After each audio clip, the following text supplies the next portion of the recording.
வணக்கம். நான் உங்கள் ஜோதிட ஆசான் வஜ்ரம் அருள்ராம். உறவுகளே, யோகங்கள் பல வகைகள் இருந்தாலும் அந்த யோகத்திலேயே மிகச்சிறந்த யோகம் லக்ஷ்மி யோகம். லக்ஷ்மி யோகம் என்பது எல்லோருக்கும் அமையப்பெறுமா என்றால் கடினம்தான்.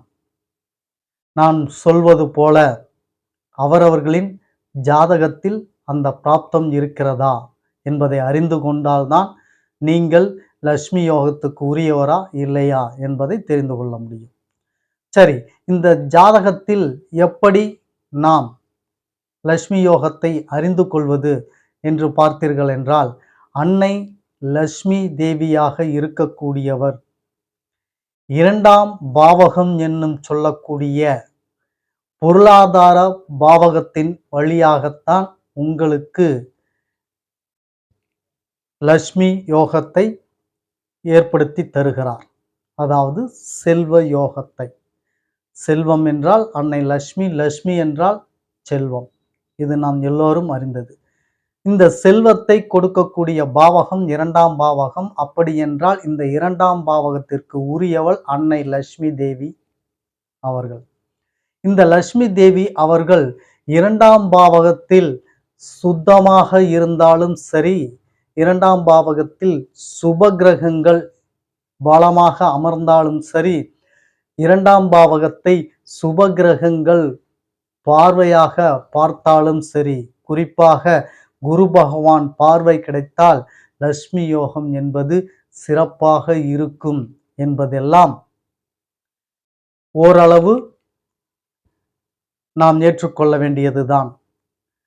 ஓரளவு தானா? அப்படி என்றால் முழுமையான லக்ஷ்மி யோகம் என்பது எப்படி என்பதையெல்லாம் இந்த பதிவில் நாம் பார்க்க போகிறோம். அது தரும் பலன்கள் அத்துணையும் பதிவுக்குள் செல்வதற்கு முன்னால் புதிதாக நமது சேனலை பார்த்து கொண்டிருக்கக்கூடிய உறவுகளே, உங்கள் சொந்த பந்தங்கள், உற்றார் உறவினர்கள், நண்பர்கள் மற்றும் அக்கம் பக்கத்தில் இருக்கக்கூடிய அனைவரிடத்திலும் நமது சேனலை எடுத்து சொல்லி அவர்களையும் சப்ஸ்கிரைப் செய்ய சொல்லுங்கள். காரணம், நாம் ஸ்ரீ ஜெயகௌரி ஜோதிடாலய நிறுவனம் ஒன்றை நடத்தி கொண்டு வருகிறோம். அந்த நிறுவனத்தின் வழியாக இல்லாதவர்களுக்கும், இயலாதவர்களுக்கும், ஏழை எளியவர்களுக்கும் நம்மால் முடிந்த உதவிகளை செய்து கொண்டு வருகிறோம். அது மட்டும் அல்லாமல் ஆலய பணிகள், இறை தொண்டுகள், ஹோமம் வளர்ப்பது, வேள்வி வளர்ப்பது, இது போன்ற நற்காரியங்களையும் நாம் செய்து கொண்டு வருகிறோம். நாம் செய்யும் இந்த செயல்களினால் கிடைக்கப் பெறக்கூடிய புண்ணியங்கள் அத்துணையும் கௌரி ஆன்மீக சேனலின் பார்வையாளராக இருக்கக்கூடிய உங்களுக்கும் உங்கள் குடும்பத்தார்களுக்கும் கட்டாயம் கிடைக்கும் என்பதில் மாற்று கருத்து வேண்டாம் உறவுகளே. எனவேதான் சொல்கிறேன், எல்லோரிடத்திலும் எடுத்து சொல்லி அவர்களையும் சப்ஸ்கிரைப் செய்ய சொல்லுங்கள். முதலில் பார்த்து கொண்டு இருக்கக்கூடிய நீங்கள் சப்ஸ்கிரைப் செய்து விடுங்கள். அருகில் இருக்கக்கூடிய பெல் பட்டனை ப்ரெஸ் பண்ணிக்கோங்க. லைக் பண்ணுங்க, ஷேர் பண்ணுங்க. இப்போ பதிவுக்குள்ள போகலாம் வாங்க உறவுகளே.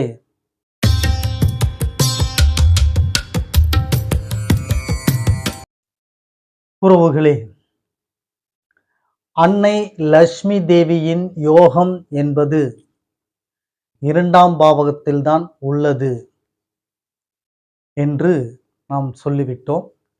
இந்த 2ஆம் பாவகத்தில் சுபகிரகங்கள், சுபகிரகத்தின் பார்வைகள், குறிப்பாக குரு பகவான் பார்வை 2ஆம் பாவகத்தில் மொத்தத்தில் அசுப கிரகங்கள், அசுப தொடர்புகள் இல்லாமல் இருந்துவிட்டால் ஓரளவு அன்னை லக்ஷ்மி தேவியின் யோகமாக லக்ஷ்மி யோகம் கிடைப்பதற்கு வாய்ப்புண்டு என்று நாம் சொல்லிவிட்டோம். அப்படி என்றால் முழு லக்ஷ்மி யோகத்தையும் பெறுவதற்குண்டான பாக்கியம் என்ன, பிராப்தம் என்ன என்று பார்த்தோம் என்றால், அன்னை லக்ஷ்மி தேவியின் அவதாரமாக இருக்கக்கூடிய கிரகம்தான் சுக்கிர கிரகம். சுக்கிரன் என்பவர் லக்ஷ்மியின் காரகத்தன்மையை உள்வாங்கிய கிரகம். பொருளாதாரம், ஆபரணங்கள், வைரம், வைடூரியம், இது போன்ற ஆபரணங்கள், உடைகள், பகட்டான உடைகள், பகட்டான ஆபரணங்கள், பகட்டான கூரை கோபுரங்கள் இவைகளுக்கெல்லாம் காரகத்தன்மை அதிபதியாக இருக்கக்கூடிய கிரகம் சுக்கிர கிரகம். இந்த சுக்கிரன் அன்னை லட்சுமி தேவியின் அவதாரமாக கருதப்படுகிறது. எனவே ஒருவரின் ஜாதகத்தில் சுக்கிரன் பலமாக இருந்துவிட்டால், பலமான ஸ்தானத்தில் அமர்ந்துவிட்டால், சுபகிரகங்கள் பார்வை சுபகிரகத்தோடு அமர்ந்துவிட்டால் அந்த ஜாதகரை ஒன்றும் செய்ய முடியாது. அந்த அளவிற்கு லட்சுமி யோகம் கொட்டி கொடுக்கும். அப்போ லட்சுமி யோகத்தின் காரகர் யார் என்று நாம் தெரிந்து கொண்டோம். இந்த சுக்கிர பகவான் ஒவ்வொருவரின் ஜாதகத்திலும் 2ஆம் பாவகத்திற்கு தொடர்பு இருக்க வேண்டும். 2ஆம் பாவகத்திற்கு தொடர்பு இருக்க வேண்டும். அல்லது ஒவ்வொரு லக்னத்தின் அடிப்படையில் சுக்கிர பகவான் பலனை தீர்மானிப்பார். சுக்கிர பகவான் மட்டுமல்ல, எல்லா கிரகங்களுமே லக்னத்தின் அடிப்படையில் தான் உங்களுக்கு சுபத்தை தருவதா அசுபத்தை தருவதா என்று தீர்மானிப்பார்கள். இதை நாம் ஏற்கனவே நம் பதிவில் சொல்லியிருக்கிறோம். நாம் பார்வையாளர் உங்களுக்கு தெரியும். அப்போ சுக்கிரனை நல்லவரா தீயவரா என தீர்மானிக்கப்படுவது உங்களது ஜாதகத்தில் லக்னம்தான் தீர்மானிக்கும். இப்போ உதாரணத்திற்கு கடக லக்னம் என்று எடுத்து வைத்துக் கொண்டீர்கள் என்றால் 11ஆம் அதிபதியாக வரக்கூடியவர் சுக்கிர பகவான். அந்த லக்னத்திற்கு அவர் பாதகாதிபதி. அப்படி என்றால் லட்சுமி யோகம் தரமாட்டார்களா ஐயா? அவர் லட்சுமி யோகத்திற்கு பாதிப்பு ஏற்படுமா? பாதகத்தை தருவாரா? இப்படியெல்லாம் நம் மனது கேள்வி எழுப்பும். உண்மைதான், சரியான கேள்விதான் அது. ஏனென்றால் பாதகாதிபதி என்றால் பாதகத்தை கட்டாயம் ஏற்படுத்தி தர வேண்டும். எனவேதான் அவர் பாதகாதிபதியாக அந்த ஜாதகத்தில் பங்கு வகிக்கிறார். சரி, இவர் பாதகத்தை கொடுத்து விட்டால் லட்சுமி யோகம் நமக்கு எப்படி வரும்? நாம எப்படி லட்சுமி யோகத்தை அனுபவிக்க முடியும் என்று கேட்பது புரிகிறது. சுக்கிர பகவான் லட்சுமியின் அனுகிரகம் பெற்ற கிரகம், லட்சுமியின் தன்மையை உள்வாங்கிய கிரகம். அவர் உங்கள் லக்னத்திற்கு பாதகாதிபதியாகவே இருந்தாலும் அவர் சுபரோடு இணைந்து சுபரின் பார்வை பெற்று சுபஸ்தானத்தில் அமர்ந்து விட்டாலே போதும், உங்களுக்கு லட்சுமி யோகம் கிடைத்துவிடும். உதாரணத்திற்கு உங்கள் லக்னாதிபதியோடு சுக்கிரன் இணைந்து விட்டால் செல்வம் என்பது உங்களுக்கு சிறப்பாக கிடைக்கும். அல்லது உங்கள் 5ஆம் அதிபதியோடு சுக்கிரன் இணைந்து விட்டால் செல்வம் என்பது சிறப்பாக கிடைக்கும். அல்லது 9ஆம் அதிபதியோடு உங்களுக்கு சுக்கிரன் இணைந்து விட்டால் செல்வம் என்பது கொட்டி கொடுக்கும். திடீர் என்று உங்களுக்கு யோகம் அள்ளி வாரி வழங்குவார். 9ஆம் அதிபதியோடு சுக்கிரன் தொடர்பில் இருந்தால், அல்லது 9ஆம் அதிபதியாக இருந்து கேந்திரம் திரிகோணம் என்னும் ஸ்தானங்களில் அமர்ந்து விட்டால். கேந்திரம் திரிகோணம் ஸ்தானம் என்றால் என்ன அப்படின்னு சொல்லி தெரிஞ்சுக்கோங்க. 1, 5, 9 இந்த ஸ்தானங்கள் திரிகோண ஸ்தானங்கள் என்று சொல்லுவார்கள். 1, 4, 7, 10 இந்த ஸ்தானங்கள் கேந்திர ஸ்தானங்கள் என்று சொல்லுவார்கள். திரிகோணஸ்தானம் கேந்திரஸ்தானம் என்றால் என்ன என்பது இப்போது உங்களுக்கு புரிந்திருக்கும். இந்த ஸ்தானங்களில் சுக்கிரன் அமர்ந்திருந்தால் உங்களுக்கு செல்வம் என்பது தாராளமாக கிடைக்கும். அதேபோல் இந்த ஸ்தானங்கள் ஏதேனும் ஒன்றில் சுக்கிரன் ஆட்சி பலமோ உச்சி பலமோ மூலத்திரிகோண பலமோ அமையக்கூடிய ராசிகளில் அமர்ந்து விட்டால், நன்கு புரிந்து கொள்ளுங்கள், 1, 7, 10, 1, 5, 9 இது திரிகோணம் கேந்திரஸ்தானங்கள். இந்த ஸ்தானங்களில் சுக்கிரனுக்கு ஆட்சி பலத்தையோ அல்லது மூலத்திரிகோண பலத்தையோ அல்லது உச்ச பலத்தையோ தரக்கூடிய ராசிகளாக இந்த ஸ்தானங்களில் ஏதேனும் ஒரு ராசிகள் அமைந்து விட்டால், அதில் சுக்கிரன் இருந்து விட்டால், செல்வம் என்பது உங்களுக்கு அபரிதமான செல்வத்தை ஏற்படுத்தி கொடுத்து விடுவார். இந்த சுக்கிர பகவான் அன்னை லட்சுமி தேவியின் அருள் உங்களுக்கு பரிபூரணமாக கொட்டி கொடுப்பார் என்பதில் மாற்று கருத்து இல்லை உறவுகளே. எனவே பாதக அதிபதியாக சுக்கிரன் இருந்தாலும் அவர் பலம் பெற வேண்டும். பலம் பெற்றால் உங்களுக்கு லட்சுமி யோகம் என்பது சிறப்பாக அமையும். பலம் பெறுவது எப்படி என்றால் அதைத்தான் இப்பொழுது சொன்னேன். திரிகோண ஸ்தானத்தில், கேந்திர ஸ்தானத்தில் ஆட்சியோ உச்சமோ மூல திரிகோணமோ இந்த அமைப்போடு சுக்கிரன் உங்களுக்கு அமர்ந்து விட்டால், பலம் பெற்றுவிட்டால், லட்சுமி யோகம் என்பது கொட்டி கொடுக்கும் உங்களுக்கு. அப்படி இந்த ஸ்தானத்தில் அமரவில்லை, எனக்கு மாற்று ஸ்தானத்தில் தான் ஐயா அமர்ந்திருக்கிறது, அப்படி என்றால் எனக்கு லட்சுமி யோகம் கிடைக்காதா என்று வருத்தப்பட வேண்டாம்.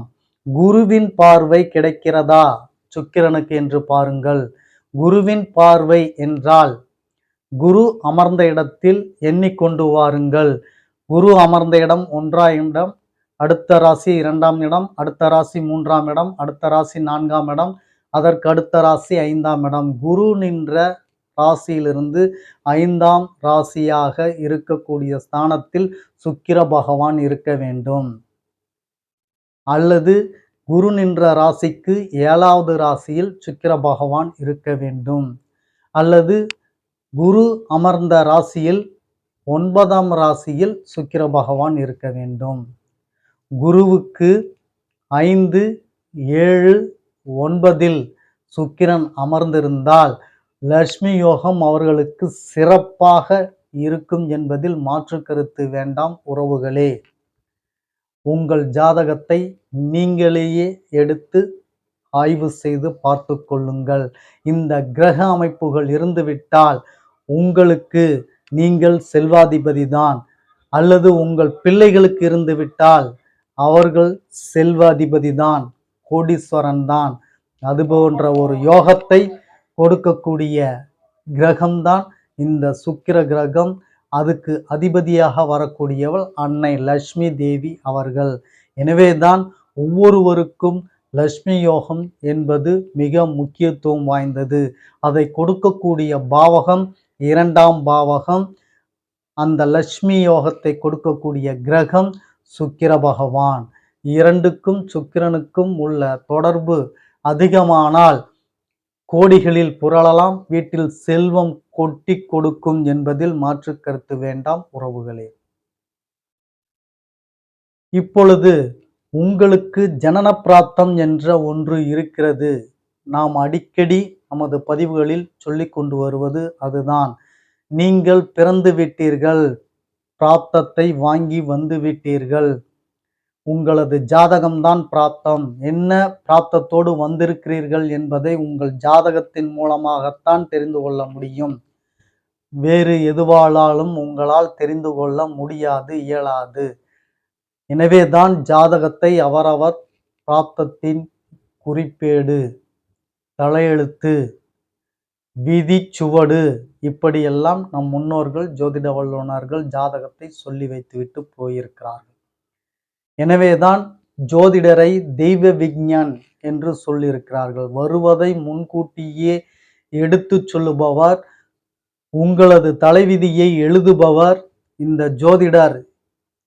இறைவனுக்கும் ஜோதிடருக்கும் நெருங்கிய தொடர்பு இருப்பதனால்தான் தெய்வ விஞ்ஞான் என்று ஜோதிடருக்கு அந்த பெயர் வழங்கப்பட்டது. அந்த நிலையில் இன்று ஜோதிடர்கள் இருக்கிறார்களா என்பது எமக்கு தெரியாது. யாம் அந்த நிலையை நோக்கிதான் போய் கொண்டிருக்கிறோம். அதில் உங்களுக்கு மாற்று கருத்து வேண்டாம். இல்லளவு அடுத்தவர்களுக்கு துன்பம் தரக்கூடாது. நம்மால் அடுத்தவர்களுக்கு இடையூறு இருக்கக்கூடாது. குறிப்பாக நம்மால் அடுத்தவர் வருத்தப்படக்கூடாது. இந்த வாழ்க்கை எவர் ஒருவர் வாழ்ந்துவிட்டு செல்கிறாரோ அவரே சிறந்த மனிதர். நீங்கள் தானம் செய்ய வேண்டாம், புண்ணிய காரியங்கள் நிகழ்த்த வேண்டாம், தர்மம் செய்ய வேண்டாம். ஆனால் எதை மட்டும் நீங்கள் செய்ய வேண்டும்? உங்களால் அடுத்தவருக்கு இடையூறு, தொந்தரவு, கஷ்டப்பட்டேன் உங்களால் அப்படின்ற வார்த்தைகளை வராமல், அதை ஏற்படுத்தி கொடுக்காமல் நீங்கள் வாழ்ந்துவிட்டு சென்றாலே அதுவே மிகப்பெரிய புண்ணியம் என்று பரமாத்மா சொல்லியிருக்கார் இந்த கலியுக காலத்தில். நன்கு புரிந்து கொள்ளுங்கள் உறவுகளே. எனவேதான் சொல்கிறேன், பிராப்தத்தை வாங்கி வந்து விட்டீர்கள் என்றால் 2ஆம் பாவகம் நமக்கு பலம் இல்லை, சுக்கிர பகவான் நமக்கு பலம் இல்லை என்று துவள வேண்டாம் உறவுகளே. நீங்கள் நற்காரியங்களை செய்யுங்கள், புண்ணிய காரியங்கள் செய்யுங்கள், தானம் தர்மங்கள் செய்யுங்கள், அடுத்தவருக்கு இடையூறு இல்லாமல் வாழுங்கள். உங்களது சந்ததிகள் வாழையடி வாழையாக செல்வ சிறப்புடனும் சீரும் சிறப்புடனும் உலகத்தில் உள்ள அத்தனை இன்பங்களும் சந்தோஷங்களும் செல்வங்களும் கொட்டி கொடுக்கக்கூடிய நிலையில் வாழ்வார்கள். இதில் எந்த மாற்று கருத்தும் வேண்டாம். நீங்களே அடுத்த பிறவியில் உங்களுக்கு பேரப்பிள்ளையாகவோ கொள்ளு பிள்ளையாகவோ பிறக்கலாம். எனவேதான் சொல்கிறேன், பிராப்தம் அமைந்து விட்டது என்று நீங்கள் துவள வேண்டாம். செய்யக்கூடிய நற்காரியங்களை செய்யுங்கள். உங்களது ஜெனரேஷன் விருத்தியடையும். தோஷம் இல்லாத ஒரு தலைமுறையை நீங்கள் உருவாக்குவீர்கள். அதன் பிரகாரம் அவர்கள் மனமகிழ்வோடும் மகிழ்ச்சியோடனும் செல்வத்துடனும் ஆன்மீக நெறிமுறைகளோடும் இறைபக்தியோடும் முக்தி அடையக்கூடிய நிலைக்கு அவர்கள் வாழ்வார்கள் என்பதில் மாற்று கருத்து வேண்டாம் உறவுகளே. உறவுகளே, ஒரு சிறந்த பதிவை கொடுத்தோம் என்ற மகிழ்வில் நாம் மீண்டும் அடுத்த பதிவில் உங்களை சந்திக்கும் வரை உங்களுக்கு நன்றி, வணக்கம் சொல்லிக் கொள்கிறேன் உறவுகளே.